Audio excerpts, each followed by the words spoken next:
ये जो third test match है दैट वाज वेरी स्ट्रेंज कि किस तरह से मोमेंटम चेंज हुआ। लॉर्ड्स में जो है इंग्लैंड ने डोमिनेट किया, फिर ओवल में इंग्लैंड के पास अपने प्रीमियम बॉलर्स नहीं थे, रॉबिन्सन नहीं था, उसके बाद आप कह लें जी एकिंस्टन नहीं था, बेन स्टोक्स नहीं था, तो जो रूट भी इतनी सी कैप्टनसी नहीं कर पाए।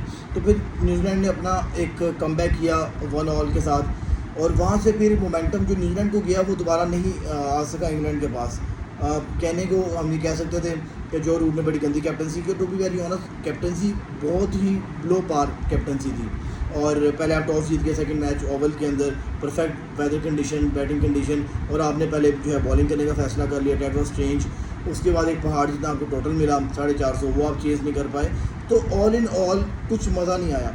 अब इस सीरीज़ में जो एक चीज़ पकड़ी है ना, वो जो ऑस्ट्रेलिया ने आकर अपनी गैबा की विकेट्स के ऊपर, आप कह लें कि टफ़ कंडीशंस के ऊपर जब विकेट कीपर के ऊपर खड़ा किया तो पता चल गया कि जो रूट एक्सपोज हो रहे हैं।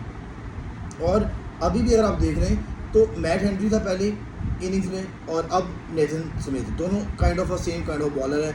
इतनी पेस नहीं है, बस बॉल को शार्प अंदर लेकर आते हैं और जो रूट का काम तमाम हो जाता है। यही चीज़ हुई है जी पहली इनिंग में ही। जब आपकी कह लें कि एक अच्छा स्टार्ट तो चलो अच्छा नहीं मिला आपको, मैं मानता हूँ कि पहले एमलिया गेज 0 पे आउट हो गए, लेकिन उसके बाद आपको एक बड़ी अच्छी पार्टनरशिप मिल गई थी जैकब बैथल की और बेन डकेट की। बेन डकेट ने 100 बनाए, that was very good thing. उसके बाद जो आपके जैकब बैथल है ना, वो एक शेल से बाहर नहीं निकल पा रहे। बड़ा उन्होंने टची सा स्टार्ट लिया था, बड़ा एजी सा स्टार्ट आप कह लें इसको, बट उस स्टार्ट के बाद चीज़ें बेहतर होना शुरू हो गई जैकब बैथल के लिए। उन्होंने अपने आप को स्मूथ किया, लाइक अपनी बैटिंग इनिंग्स को प्रमोट किया, लाइक लेके चले। उसके बाद जो रूट आउट हुए ना यार, जो रूट ने ओवल के अंदर भी यही हुआ इनके साथ कि अभी ये आए हैं, अगले दिन की गेम दूसरा ओवर था, एक इन स्विंगर पड़ा मैट हेनरी का, आउट हो गए। सेम यहाँ पर चलो हम ये कह सकते हैं कि चलो यार अगर अंपायर कॉल ना होती, इनके अंपायर नॉट आउट होता तो सर्वाइवल हो जाता। लेकिन इस परफेक्ट बैटिंग कंडीशन में मैं ये कहता हूँ कि ये जो डिसीजन लिया गया वो ठीक था कि बॉलर्स को फेवर मिलनी चाहिए, because condition was ideal for batting. जब जो रूट आउट हुए तो बड़ी मज़े की कंडीशन थी बैटिंग के लिए, और यहाँ पर जो रूट को लंबा स्कोर करना चाहिए था पहली इनिंग के अंदर, जहाँ से आप कह लेंगे कि देखिए आपके पास प्लेयर कौन है, एक हैरी ब्रुक है, एक जो रूट है, ये नंबर 1 नंबर 2 बैट्समैन है टेस्ट मैच के अलावा। इंग्लैंड के पास और कोई बैट्समैन नहीं है टेस्ट मैच का, ठीक है। बाकी सारे वनडे खेल रहे होते हैं आपके साथ, या T20 खेल रहे होते हैं। तो टेस्ट मैच के अंदर ऐसे बैट्समैन दुखते नहीं हैं जो आएँ 10 गेंदों पर 30 स्कोर करें, 20 करें और आउट हो जाएं। ऐसा बैट्समैन कभी किसी को नहीं दुखेगा, याद रखिएगा टेस्ट मैचेस के अंदर, अनलेस और अनटिल वो टेल एंडर नहीं है। अगर वो प्रॉपर टॉप ऑर्डर का बैट्समैन है, अगर वो हैरी ब्रुक है, 9 गेंदों के 21 स्कोर करके आउट हो रहा है, तो लोग खुश होंगे। 21 छोड़ो, तुम 18 गेंदों पर 42 कर दो, हमें टेंशन नहीं है, बस तुम 18 गेंदे खेलो, सुपर ना जाओ। तो ये टेस्ट मैच है, ये वनडे नहीं था, ना ये T20 था जिसमें आपको इतनी अग्रेसिव बैटिंग देनी चाहिए थी। तो उसके अलावा मैं बात करूं कि आपकी 21 स्कोर है जो रूट की, वही एक बॉल है, कीपर आगे आ रहा है, आपके पैड पे बॉल लग रही है, बॉल को ट्रैवल करने के लिए डिस्टेंस नहीं चाहिए होता, एवलेबल होते हैं, आप आउट हो जाते हैं। और यही 6 इनिंग्स के अंदर मोमेंटम जो है आपका, एक आप रन आउट हुए हैं सिर्फ, जो रूट की बात है। और सेकंड इनिंग की बात करेंगे, अनलकी डिसमिसल था, लग रहा था अच्छे लय में है, बट एक आपकी वीकनेस पकड़ी गई है। जब आप दुनिया में इतने बड़े ग्रेटेस्ट प्लेयर बन रहे हैं और एक रिकॉर्ड बनाने जा रहे हैं, अब आपकी वीकनेस एक्सपोज होना शुरू हो रही है। अब पाकिस्तान की सीरीज़ है, पाकिस्तान के पास अब्बास है, कीपर अगर तो रिजवान फिट हुआ तो रिजवान ऊपर आके कीपिंग करेगा। Rizwan is one of the finest keeper Pakistan के लिए अभी तक जो रिसेंट एरा में आए हैं, तो वो तो ऊपर ही आके कीपिंग करेगा। फिर आप क्या करेंगे, तो आपको देखना पड़ेगा अपने हालात। दूसरी चीज़ ये है कि क्या हैरी ब्रुक ने 9 गेंदों के ऊपर 21 स्कोर ही करनी है, या फिर 50 गेंदों 58 करके साइड पे हो जाना है। देखो ये वो स्कोर तब अच्छी लगती है जब 150 100 स्कोर 150 200 स्कोर किया ओपोनेंट ने, आप आए 50-60 की, जल्दी की, अल्लाह हाफिज़ हो गए। ये जेमी स्मिथ को काम करते हुए अच्छा लगता है, लेकिन आप नहीं अच्छे लगते, बिकॉज आप टॉप ऑर्डर बैट्समैन हैं। जो जेमी स्मिथ हैं वो लोअर ऑर्डर की तरफ जाना शुरू होते हैं, टेल आना शुरू होती है उनके पास, तो उनकी समझ में आती है वैसे नहीं खेलें, अच्छा भी लगेगा। बट जब आपके साथ जो रूट खड़े हुए हैं, जब आपके साथ जैकब बैथल खड़े हुए हैं, जब आपको ये पता है बेन स्टोक ने आना है, अच्छी भली बैटिंग पड़ी हुई है, तो फिर आप ये हरकत करके आउट नहीं हो सकते, ठीक है। यार मामला कैसे ख़राब हुआ जब पहली इनिंग में इंग्लैंड अपनी लीड को नहीं तोड़ सका, और ये पूरी सीरीज़ की कहानी है। ओवल में, ट्रेंट ब्रिज जो आइडियल बैटिंग कंडीशन होती है, टू बी वेरी ऑनेस्ट, ठीक है, जहाँ पर लोग रन टिका कर करते हैं, लेकिन इंग्लैंड की टीम नहीं कर पाई। 58 रन जी हैरी ब्रुक के थे, 21 रन जो रूट के थे, इसके अलावा 23 एकिंस्टन के थे, कोई इतनी बड़ी कंट्रीब्यूशन यहाँ पे नहीं आई। और एट द एंड पहली इनिंग जो इंग्लैंड की ख़त्म हुई वो ख़त्म हुई जी 354 रन के ऊपर, जो कि एक डिज़ास्टर्स था। और 80 रन की लीड जो इन्होंने अपनी गवा बैठी, इनके ट्रेल दे दिया और ट्रेल में थे और लीड चली गई न्यूजीलैंड के हाथ में। न्यूजीलैंड को जब ऑफिस बात है, जब 80 स्कोर पे उन्होंने अपनी इनिंग्स शुरू की तो टॉम लेथर और जो है डेन कॉनवे जो है वो दोनों जोफर आर्चर की बॉल पे आउट हो गए। लेकिन उसके बाद जब रचिन रविंद्रा और डेरिल मिचेल आए, उन्होंने आके मैच सेट पे कर दिया। 94 रचिन रविंद्रा की है जी, 100 स्कोर डेरिल मिचेल की है। इसके अलावा बात आप क्या करेंगे, ठीक है।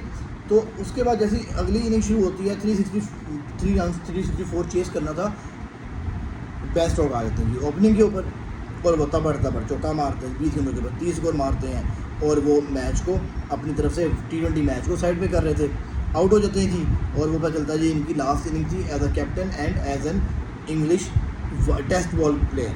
अब ये भी समझ नहीं आती कि यार इन लोगों को इतनी जल्दी रिटायरमेंट लेने का क्या पड़ा होता है। कुछ अनाउंसमेंट्स होती हैं कि यार ये सीजन लास्ट होगी, जैसे केन विलियमसन का भी हुआ। यार आपने जब रिटायर होना तो आप अनाउंस करें प्रॉपर कि हम रिटायर हो रहे हैं। इन रिटायरमेंट मुझे समझ में नहीं आती क्यों ये लोग कर लेते हैं, लेकिन चलें। उसके बाद जैकब ऐसा कहते हैं जी मैं तो भैया हमसे नहीं हो पाएगा भैया, 0 पे आउट हो जाते हैं। हैरी ब्रूक 9 गेंदों के ऊपर 21 स्कोर, जो रूट के ऊपर प्रमोट कर दिया जी इनको। पता नहीं बड़ा T20 लगे होया सी, उन्हें आके अग बुझानी सी, पता नहीं इंग्लैंड का फुटबॉल मैच देखने जाना सी इन्होंने शायद। उसके बाद जी फिर यहाँ पर जो रूट आते हैं, अनलकी डिसमिसल जी 5वें दिन के अंदर 18 स्कोर की 17 गेंदों के ऊपर अच्छे लग रहे थे, 3 चौके मारे थे। एमलिया के नेसन स्मिथ की बॉल के ऊपर कैच पकड़ा देते हैं। उसके बाद जी सिर्फ और सिर्फ जेमी स्मिथ 50+ स्कोर करते हैं, 60 बनाते हैं। और उसके अलावा एक्सटन की 19 स्कोर है और इस तरह से 212 स्कोर किए जी इंग्लैंड ने। और इंग्लैंड की पूरी टीम आउट हो गई जी यहाँ पर और चेस कर रही थी 373 सॉरी और 160 रन से जी मैच हार गए हैं। It's a very heavy defeat. अब ये डिफीट को देखें जी कब तक क्या एक्शन लिए जाते हैं इनके ख़िलाफ़। और टू बी वेरी ऑनेस्ट, अब ये जो सीरीज़ होने लगी है इनकी इंडिया की और इंग्लैंड की, दोनों हारी हुई टीमें, अगली वीडियो में इंडिया की बात करेंगे जी, और दोनों हारी हुई टीमें एक दूसरे को फेस करेंगी T20s के अंदर। एंड नाउ लेट्स सी कि क्या होता है। और अब हम लोग जो है, अब सुबह मैच है जी, मैच की प्रेडिक्शन भी बताएंगे और प्लेइंग 11 का बताएंगे और स्क्वाड का बताएंगे, आपको सारी चीज़ें आपसे शेयर की जाएंगी। बट अभी ये है जी कि ये जो सीरीज़ गुजरी है 2-1 की डिफीट है, ये बड़ी हैवी डिफीट है और ये काफ़ी देर तक जी याद रहेगी जी इंग्लिश फैंस को। रीज़न ये कि ये मेरे ख्याल से होना नहीं चाहिए था। यहाँ पर ये जो चीज़ें हुई हैं इसके पीछे बड़े मल्टीपल रीज़न्स हैं और ये चीज़ बनती नहीं थी होना।